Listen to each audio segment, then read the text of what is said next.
លាក់អារម្មណ៍ម្នាក់ឯងព្រោះគ្មានអ្នកផ្សេង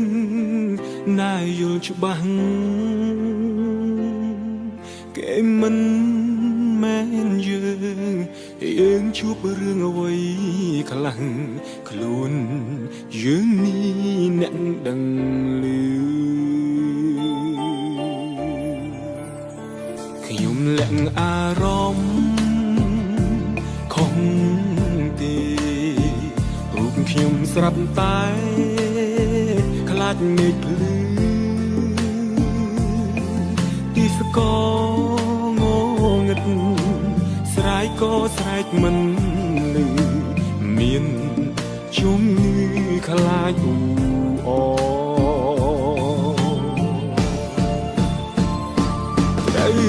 ការត្រឹមដៃពីអោខ្ញុំកំដរខ្ញុំយំបានក៏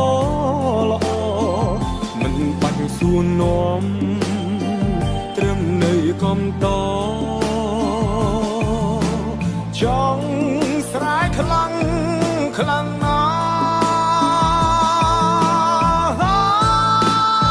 ខ្ញុំលាក់អារម្មណ៍កុំខឹងអ្នកធ្លាប់នឹងដឹងស្ថានភាពនេះជួបរឿងដូចខ្ញុំអ្នកនឹងបានដឹងច្បាស់រំខ្វះកម្លាំងចិត្ត